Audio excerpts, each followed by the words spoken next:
time, we have seen how to connect 42 with some function wrote in Java.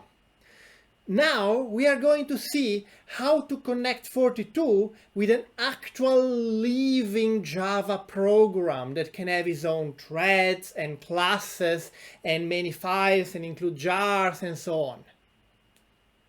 To the same, we will use the JavaServer library.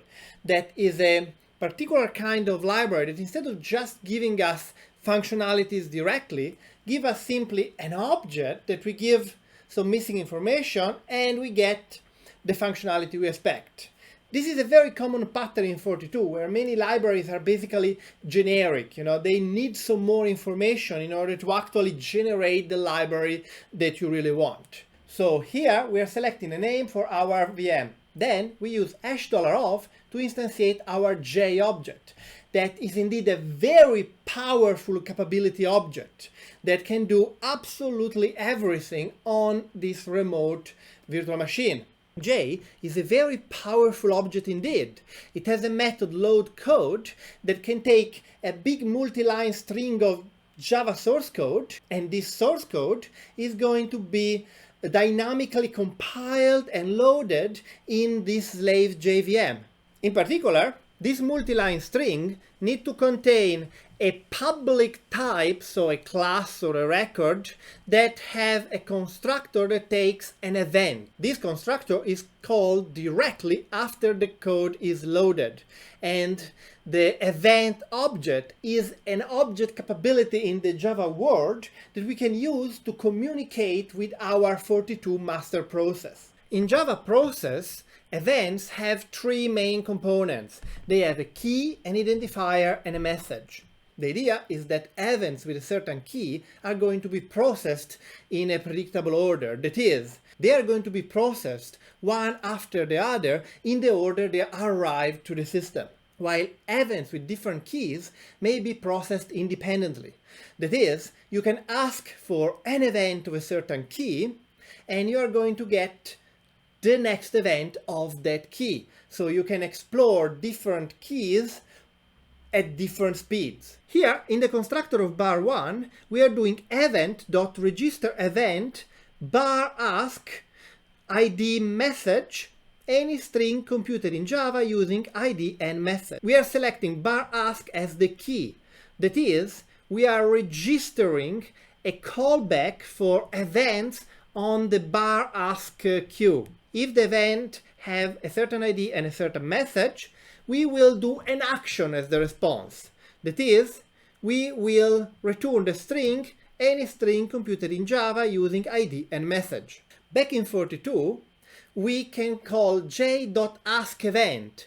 That is, we are causing an event of type ask. An ask event allows you to make a dialogue between the master and the slave VM. Is in some sense like trying to call a method on the slave VM. So here we have our ask event of bar ask with an ID and a message. And we send this event to the slave VM and we get an optional string out. It's an optional string and not just a string, because Java strings can be null, but 42 strings cannot be null. And so we are going to see a null result from Java as an optional empty string. Finally, in line 14, we have a test checking that Java gives us the expected answer. The ask event is quite rigid. You ask for the answer and you get an answer. You ask for an answer and you get an answer.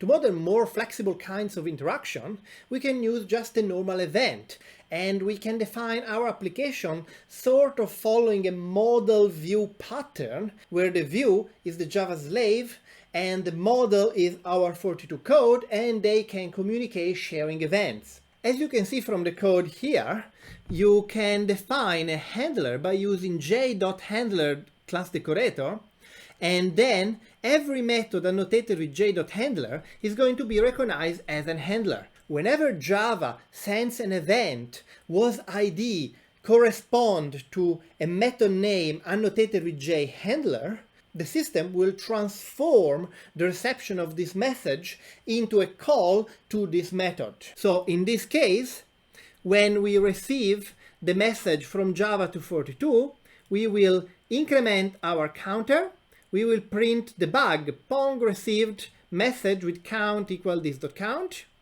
and then if the count is less than 40, we want to continue, otherwise we want to stop. So if we want to continue, so we write this.hashj.submit event, we select the key, we give an ID to the message, ping, and we write a message.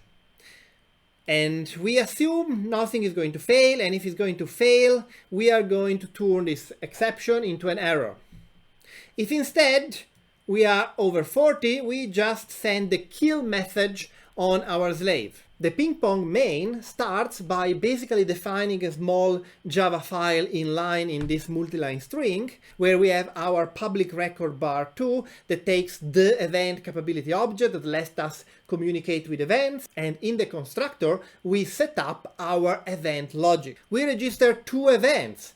If we receive an event on the channel bar in called ping, then we print out ping event received ping message, and then we submit an event on the channel bar out from Java to 42 with the message Pong.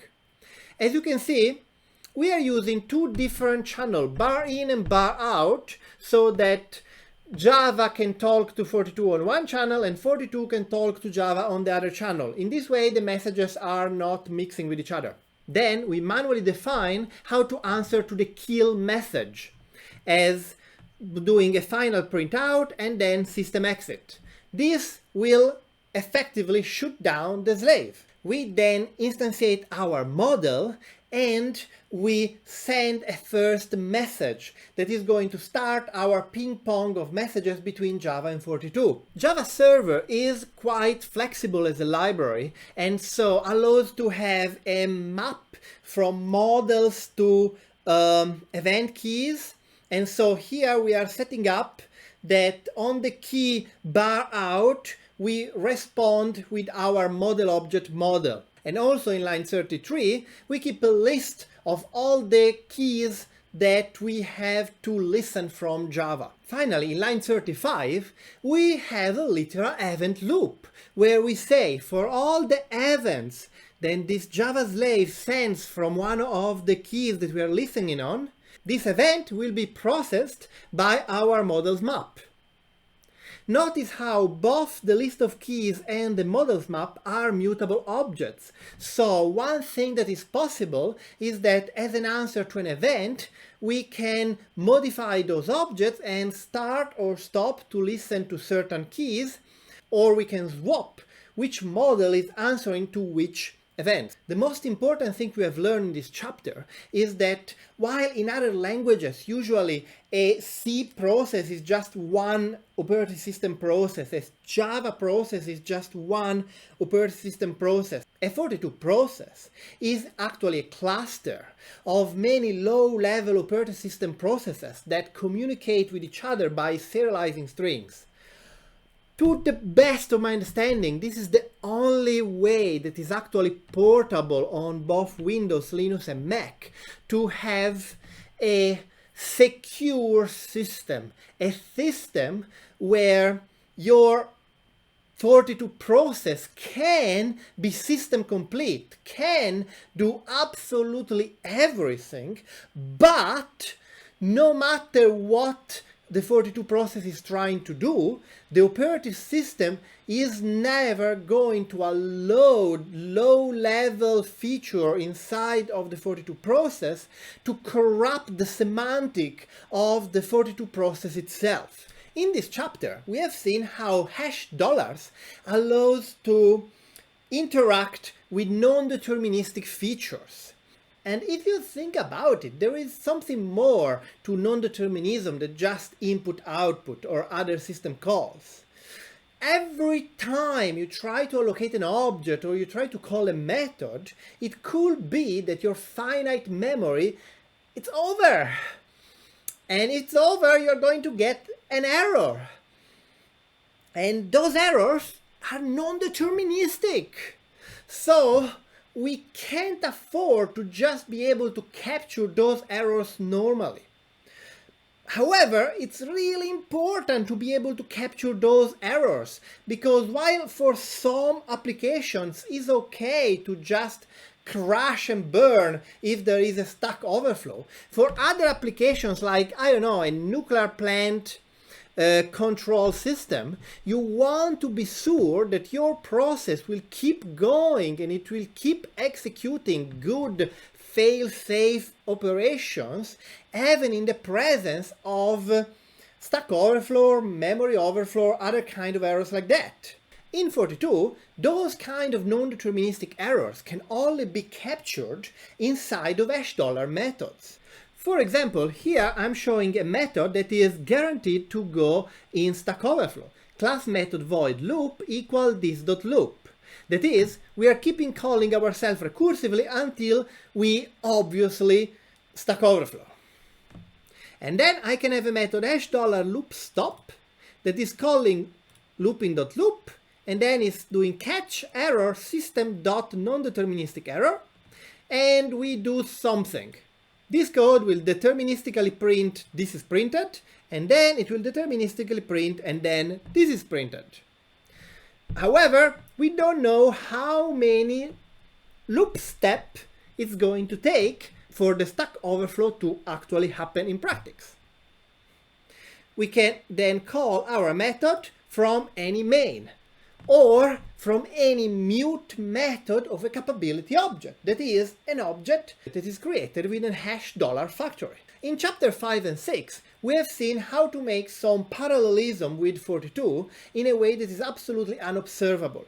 However, we may want to stop this parallelism before a result is completed. This can be useful in two different cases.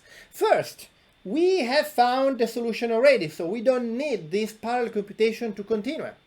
Or maybe our parallel computation actually has gone in loop. 42 only gives us a very, very radical way to stop this. We can call cache.$stop cache eager, and this will stop all the parallel workers that are computing a cache eager right now.